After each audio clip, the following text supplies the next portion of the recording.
নারায়ণগঞ্জের 5টি সংসদীয় আসনে বিএনপির দলীয় এমপি প্রার্থীদের নামের তালিকা প্রকাশ করা হয়েছে। 3 অক্টোবর সন্ধ্যায় গুলশানের চেয়ারপারসনের কার্যালয়ে দলের মহাসচিব ফখরুল ইসলাম আলমগীর ওই তালিকা প্রকাশ করেন। নারায়ণগঞ্জ 1 মুস্তাফিজুর রহমান ভূঁইয়া দীপু, নারায়ণগঞ্জ 2 নজরুল ইসলাম আজাদ, নারায়ণগঞ্জ 3 মোহাম্মদ আজহারুল ইসলাম মান্নান, নারায়ণগঞ্জ 5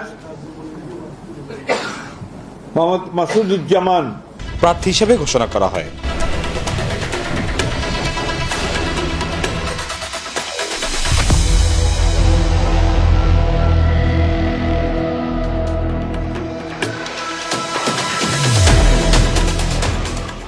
প্রসঙ্গত এর আগে 28 জুলাই নিউজ নারায়ণগঞ্জ 3টি আসন নিয়ে একটি সংবাদ প্রকাশ করেছিল।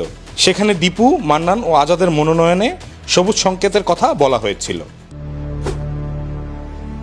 আগামী সংসদ নির্বাচন ঘিরে যখন চারদিকে নানা ধরনের আলোচনা, তখন নারায়ণগঞ্জ জেলা বিএনপির শীর্ষ নেতাদের সঙ্গে বৈঠক করেছেন তারেক রহমান। 26 জুলাই রাতে ভিডিও কনফারেন্সে অনুষ্ঠিত ওই সভাতে উঠে এসেছে আসছে নির্বাচনের সম্ভাব্য প্রার্থীদের নিয়ে বিশ্লেষণ, বিএনপির সাংগঠনিক কর্মকাণ্ড।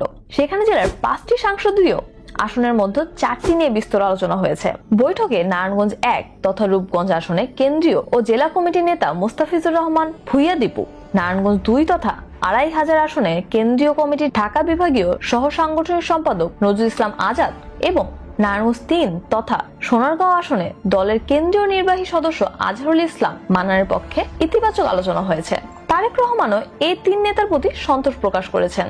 বিগত দিনে আওয়ামী লীগ বিরোধী আন্দোলনে এসব নেতাদের সক্রিয়তা ও মাঠ পর্যায়ের নেতাকর্মীদের সঙ্গে যোগাযোগ সম্পর্কের বিষয়টিও উঠে এসেছে। ফলে বৈঠকে উপস্থিত নেতারা জানিয়েছেন, 3 নেতার নাম উচ্চারণের পর তারেক রহমানের ইতিবাচক প্রতিক্রিয়া দেখানোতে অনুমেয় তারাই পাচ্ছেন আপাতত সবুজ সংকেত। নারায়ণগঞ্জ 5 আসনের একটি বড় অংশ মহানগর বিএনপির আওতাধীন। মহানগর বিএনপির আওতাধীন থাকায় সেটা নিয়ে বিস্তর কোনো আলোচনা করেনি জেলা বিএনপির নেতারা। তবে আগামী দিনে নারায়ণগঞ্জের বিএনপি রাজনীতিতে আসবে চমক। দলের নেতারা জানান, নারায়ণগঞ্জ 2 আসনে কার্যত সবুজ সংকেত পেয়ে গেছেন নজরুল ইসলাম আজাদ। বিগত আওয়ামী লীগ সরকারের আমলে যেসব নেতারা সবচেয়ে বেশি জীবনের ঝুঁকি নিয়ে রাজপথে ছিলেন, তাদের একজন নজরুল ইসলাম আজাদ।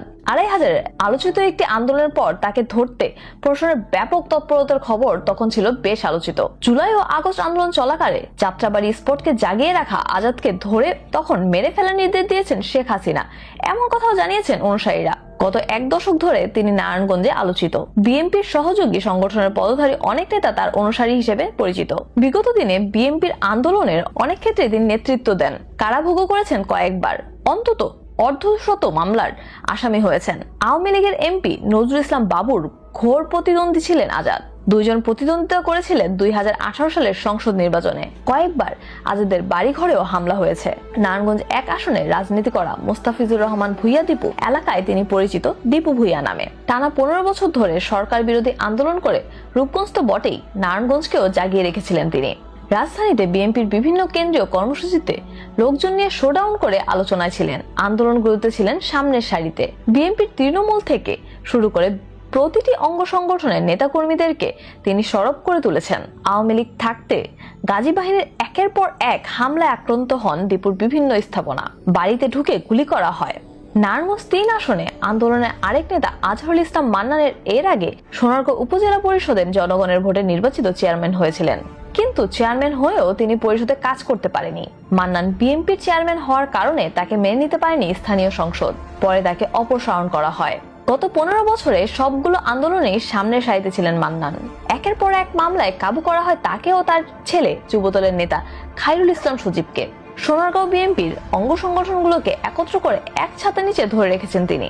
বিগত সময় বিএনপির আন্দোলন সংগ্রাম ও গত একাদশ জাতীয় সংসদ নির্বাচনের সময় মামলা হামলায় নির্যাতিত নেতাকর্মীদের পাশে ছিলেন তিনি। নেতাকর্মীদের আইনি সহযোগিতা দেওয়ার পাশাপাশি তাদের বাড়িতে খোঁজ খবর নিয়েছেন। বিএনপির কোনো দলীয় কর্মসূচি থাকলে নেতাকর্মীদের নিয়ে রাজপথে নেমে পড়েন এবং আন্দোলন সংগ্রাম সফল করেন আজহারুল ইসলাম মান্নান।